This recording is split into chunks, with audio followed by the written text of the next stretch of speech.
السلام عليكم. ازيكم يا حبايبي؟ عاملين ايه؟ يا رب تكونوا بخير. وحشتوني. انا النهارده بقى ايه، جبت ورقتين جلاش وقلت اما اعمل ايه، جلاش بالمكسرات بتاعت الغلابه. انتوا عارفين مكسرات الغلابه يعني ايه؟ السوداني. المهم جبت ايه، ورقتين جلاش، وجبت ب10 جنيه سوداني. في المفرمه بتاعت التوابل فرمت السوداني. وجبت بقى ايه، كانت عندي حتة زبدة كده، يجي ايه نص كوباية زبدة. والشربات كان عندي يا حبايبي، بصوا، ولا تقيل ولا خفيف، حلو حلو يعني. المهم ايه، جبت السمنة بتاعتي بقى ايه، كنت من ما دخلت الطبق في الميكرويف سيحتها عشان انتوا عارفين في الشتا بتجمد. ودهنت الجلاش بتاعي بالسمنة، سمنة زبدة اي حاجة يا حبايبي، الموجود بنعمله. ورحت حاشيه بقى ايه، مكسرات الغلابه السوداني. ورحت ماسكاه لفاه صوابع. مش هقول لكم على الطعامه والحلاوه. يلا بقى رمضان داخل والحاجات الحلوه نعملها، اشي بقلاوه، اشي جلاش بالسكر. طبعا دهنت الصينيه بتاعتي من السمنه. انا بحب على فكره استعمل الصواني بتاعتي الالمونيا في الكيكه وفي اي حاجه. انا حباها عن اي صواني تانية، لا تيفال ولا الحاجات دي. انا بحب بصراحه الالمونيا في اكلها وفي كله. دهنت بقى طبعا الجلاش كله. بس هتشوفوا بقى الخيبه اللي حصلت مني بقى بعد كده. عصتها سمنه، ما بكترش قوي عشان ما ينشفش. ولف كله صوابع. يعني انت ممكن تعملي مثلثات، ممكن تعملي صينيه وتقطعيها مربعات، يعني تبع ما انت عايزه.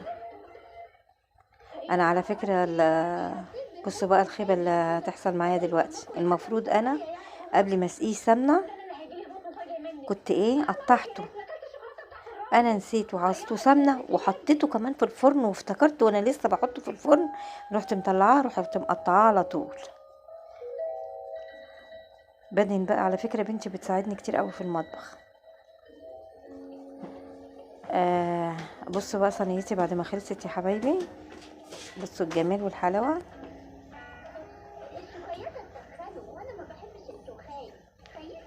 ده هنا لما دخلتها وخرجتها تاني ورحت مقطعاها.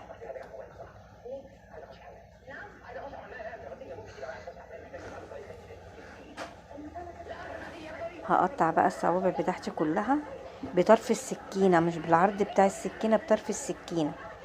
اللهم صل وسلم وبارك على سيدنا محمد.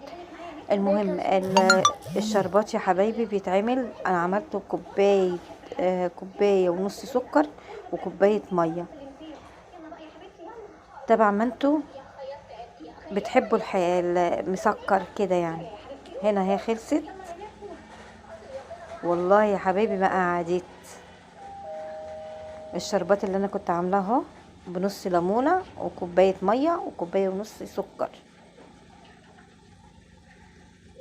سقيته، ولو لقيته محتاج تاني فهحط له. وما تنسوش بقى تعملوا لايك، واللي ما اشتركش في القناه يا يشترك حبايبي في يعني القناه. لازم تدوسوا لايك لايك لايك. سامعين بنت ابني بتقول لكم ايه؟ وتدوسوا لايك كتير كتير، ان انا بحبكم يا حبايبي يا رومي. سمعتوها؟ انا بحبكم والله. اهو يا حبايبي بعد ما خلص، مش هقول لكم على الطعامه والحلاوه. السوداني بيديله طعم جميل جدا. مع السلامة، اهو يا بحبكم حبايبي، قوي يا اصحابي يا اقول كمان. لكم مع مع الف سلامه وفي بعز حفظ الله. الله، وهتوحشوني. انا على فكره رشيت عليها جوز الهند بسيط قوي، لان انا عندي عيالي ما بتحبش جوز الهند. انا بحبكم مريحيني يا داخل اصحابي. رمضان، لا مكسرات ولا اي حاجه. بحبكم قوي يا اصحابي يا حلوين، لازم تدوسوا اهو يا لايك، وانا حبيبي، بحبكم. بحبكم والله يا اصحابي. انا بقطع وباكل تعملوا وانا لايك. بكلمكم. سلام.